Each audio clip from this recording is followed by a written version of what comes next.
গত 15 বছরে শেখ হাসিনা সরকারের আমলে বাংলাদেশ থেকে গড়ে প্রতি বছর 16 বিলিয়ন মার্কিন ডলার বিদেশে পাচারের তথ্য উঠে এসেছে শ্বেতপত্রে। সেই হিসেবে গত 15 বছরে পাচার হয়েছে 240 বিলিয়ন বা 2,40,000 কোটি মার্কিন dollar. Can you imagine? What a big amount! প্রতি বছর গড়ে 16 বিলিয়ন মার্কিন ডলার, 15 বছরে 240 বিলিয়ন বা 2,40,000 কোটি মার্কিন ডলার। বিগত স্বৈরাচারী ফ্যাসিস্ট খুনি সরকারের আমলে একটি শ্বেতপত্র প্রকাশ করেছে অন্তর্বর্তীকালীন ডক্টর মোহাম্মদ ইউনূসের সরকার, যেখানে উঠে এসেছে এই তথ্য। আমি ব্যক্তিগতভাবে বিশ্বাস করি এখানে যে তথ্য আসছে সেটা অত্যন্ত ছোট বা ক্ষুদ্র, কারণ এখানে এই মাত্র 3 মাসের সময়ে তাদের দুর্নীতির সব হিসাব একত্রিত করা সম্ভব হয়নি। হ্যাঁ, বড় বড় দুর্নীতিগুলোকে হয়তো সামনে এনেছে, এটা পুঙ্খানুপুঙ্খভাবে বিচার করলে হয়তো আরো 15 বছরে আরো 15 গুণ বেশি হবে। কে বলে বাংলাদেশ গরিব? বাংলাদেশকে তো এই সমস্ত তথাকথিত খুনি স্বৈরাচারী রাজনীতিবিদরা গরিব করে রেখেছে, গোলাম করে রেখেছে পার্শ্ববর্তী দেশের। বাংলাদেশের অর্থনীতিতে অনিয়ম ও দুর্নীতি তদন্তে অন্তর্বর্তীকালীন সরকার গঠিত শ্বেতপত্র প্রণয়ন কমিটি রোববার উপদেষ্টা অধ্যাপক মোহাম্মদ ইউনূসের কাছে চূড়ান্ত প্রতিবেদন জমা দিয়েছে। প্রধান উপদেষ্টার কাছে এই রিপোর্ট জমা দিয়ে কমিটি জানিয়েছে, শেখ হাসিনা সরকারের শাসনামলে দুর্নীতি, লুণ্ঠন ও আর্থিক কারচুপির যে তথ্য পাওয়া গেছে তা আতঙ্কিত হওয়ার মতো। আসলেই তো আতঙ্কিত হওয়ার মতো, আমি তো রীতিমতো আঁতকে উঠেছি। এ সময় কমিটির প্রধান অর্থনীতিবিদ দেবপ্রিয় ভট্টাচার্য জানান, সরকারের কোনো হস্তক্ষেপ ছাড়াই কমিটি স্বাধীনভাবে কাজ করে রিপোর্ট প্রদান করেছে। পরে প্রধান উপদেষ্টা অধ্যাপক ইউনূস বলেন, এটি একটি ঐতিহাসিক দলিল। জুলাই আগস্টের গণ অভ্যুত্থানের পর যে অর্থনীতিকে যে ভঙ্গুর অবস্থা আমরা পেয়েছি তা এই রিপোর্টে উঠে এসেছে। শ্বেতপত্র প্রণয়ন কমিটি দুর্নীতি, অনিয়ম, লুটপাট সহ অর্থনীতির নানা বিষয়ে তাদের প্রাপ্ত তথ্য নিয়ে 400 পৃষ্ঠার শ্বেতপত্র তৈরি করেছে। সোমবার এটি আনুষ্ঠানিকভাবে প্রকাশিত হওয়ার কথা রয়েছে। গত 5ই আগস্ট সরকার পতনের পর 28শে আগস্ট দেশের সামগ্রিক অর্থনৈতিক চিত্র জানতে ডক্টর দেবপ্রিয় ভট্টাচার্যের নেতৃত্বে 12 সদস্যের শ্বেতপত্র প্রণয়ন কমিটি গঠিত হয়। কমিটির আনুষ্ঠানিক নাম বাংলাদেশের বিদ্যমান অর্থনৈতিক অবস্থার শ্বেতপত্র প্রণয়ন কমিটি। প্রশ্ন হচ্ছে, বিদেশে অর্থ পাচার হয়েছে কত? শেখ হাসিনা ক্ষমতাসীন থাকা অবস্থায় বিভিন্ন সময়ে বাংলাদেশের গণমাধ্যমে দেশ থেকে অর্থ পাচার হওয়ার বিষয়টি নিয়ে নানা রকম খবর প্রকাশিত হয়েছে। দুর্নীতি বিরোধী আন্তর্জাতিক সংস্থাও বিভিন্ন সময় অর্থ পাচার নিয়ে নানা ধরনের রিপোর্ট প্রকাশ করেছে। গত 8ই আগস্ট দায়িত্ব নেয় অধ্যাপক মোহাম্মদ ইউনূসের নেতৃত্বাধীন অন্তর্বর্তীকালীন সরকার। নতুন সরকার দায়িত্ব নেওয়ার পর বাংলাদেশ ব্যাংকের বিএফআইইউ, সিআইডি ও দুদকের সহায়তায় বিদেশে পাচারকৃত অর্থ ফেরত আনার মাধ্যমে আত্মসাৎকৃত অর্থ পুনরুদ্ধারের কাজ শুরুও করে। 3 মাসের তদন্ত শেষে অন্তর্বর্তীকালীন সরকার গঠিত শ্বেতপত্র প্রণয়ন কমিটি রোববার রিপোর্ট প্রদান করে প্রধান উপদেষ্টার কাছে। এতে দেখা যায় গড়ে প্রতি বছর 16 বিলিয়ন বা 1,600 কোটি ডলার পাচার হয়েছে বাংলাদেশ থেকে। টাকার অঙ্কে যা প্রায় 2 লাখ কোটি টাকা। অর্থ পাচারে জড়িতদের বিচারের জন্য একটি বিশেষ প্রসিকিউশন শুরু করা উচিত বলে মনে করেন কমিটির সদস্য ডক্টর মোস্তাফিজুর রহমান। পরে প্রধান উপদেষ্টা অধ্যাপক ডক্টর মোহাম্মদ ইউনূস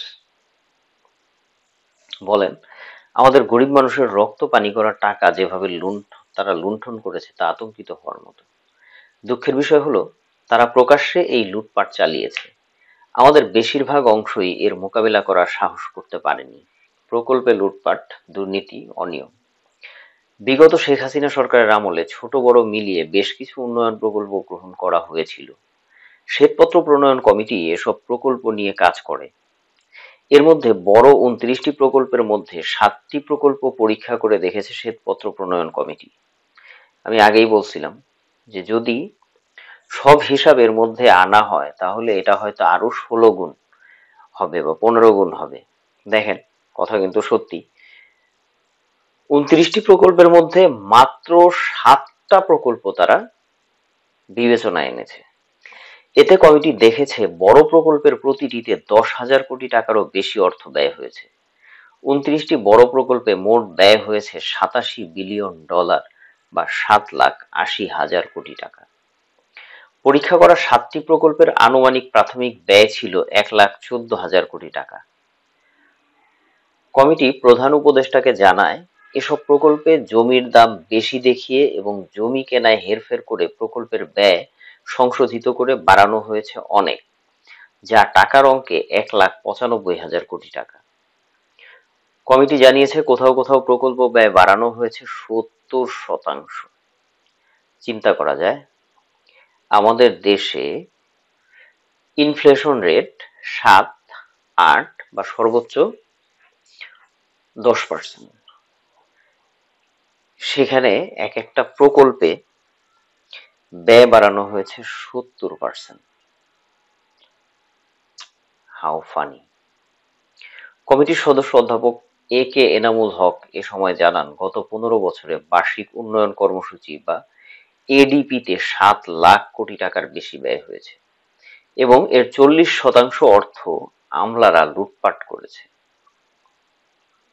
তাহলে এই সরকার ক্ষমতায় টিকে ছিল হচ্ছে সরকারি আমলা, কর্মকর্তা, কর্মচারী, পুলিশ এদের মাধ্যমে, যে কারণে এদেরকে অবাধ লুটপাটের সুযোগ করে দিয়েছিল আওয়ামী লীগ। তারই চিত্র এখান থেকে আমরা পাই। এ সময় প্রধান উপদেষ্টা বলেন, পতিত স্বৈরাচারী শাসনামলে ভয়ের রাজত্ব এতটাই ছিল যে বাংলাদেশের অর্থনীতি পর্যবেক্ষণকারী বহুপাক্ষিক সংস্থাগুলো এই লুণ্ঠনের ঘটনায় অনেকাংশে নীরব ছিল। বিদ্যুৎ ও অন্যান্য খাত। প্রস্তাবিত শ্বেতপত্রে 6টি বিষয়ে আলোকপাত করার প্রস্তাব রেখেছিল প্রধান উপদেষ্টার কার্যালয়। সেগুলো হলো সরকারি আর্থিক ব্যবস্থাপনা, মূল্যস্ফীতি ও খাদ্য ব্যবস্থাপনা, বাহ্যিক ভারসাম্য, জ্বালানি ও বিদ্যুৎ, বেসরকারি বিনিয়োগ এবং কর্মসংস্থান।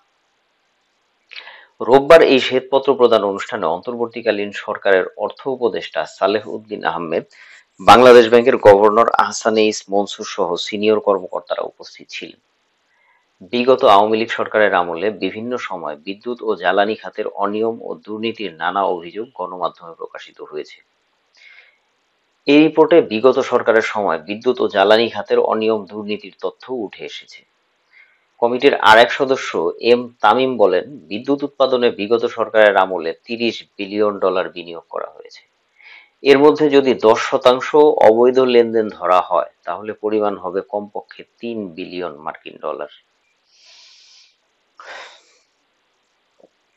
এ সময় কর অব্যাহতি, আর্থিক অব্যবস্থাপনা সহ আর্থিক অসঙ্গতির নানা চিত্র উঠে আসে রিপোর্টে। কমিটির সদস্য মোহাম্মদ আবু ইউসুফ জানান, বিগত আওয়ামী লীগ সরকারের আমলে দেশে কর অব্যাহতির পরিমাণ ছিল দেশের মোট জিডিপির 6%। এটি অর্ধেকে নামিয়ে আনা গেলে শিক্ষা বাজেট দ্বিগুণ এবং স্বাস্থ্য বাজেট 3 গুণ করা যেত। চিন্তা করা যায়, একটা দেশের জিডিপির 6%, টোটাল জিডিপির 6% কর অব্যাহতি, অর্থাৎ বিভিন্ন ক্ষেত্রে সরকারের মদতপুষ্ট ব্যবসায়ী, রাজনীতিবিদ, আমলা এদের যে ট্যাক্স সেগুলো সরকার মওকুফ করে দিয়েছে। অর্থনীতিবিদ দেবপ্রিয় ভট্টাচার্যের নেতৃত্বে এই শ্বেতপত্র প্রণয়নের বিষয়টিকে যুগান্তকারী কাজ দাবি করে প্রধান উপদেষ্টা অধ্যাপক মোহাম্মদ ইউনূস বলেছেন, আগামীতে এটি স্কুল, কলেজ, বিশ্ববিদ্যালয়ের পাঠ্যপুস্তকে অন্তর্ভুক্ত করে শিক্ষার্থীদের পড়ানো উচিত। নিঃসন্দেহে চরম বাস্তব একটা কথা বলেছে। বিগত ফ্যাসিস্ট খুনি আওয়ামী সরকারের যে কুকীর্তি, এগুলো প্রত্যেকটা মানুষের জানা দরকার। সো এটা প্রতিটি স্কুল কলেজের সিলেবাসে অন্তর্ভুক্ত করা উচিত। আমিও ডক্টর মোহাম্মদ ইউনূসের এই কথার সাথে পুরোপুরি একমত।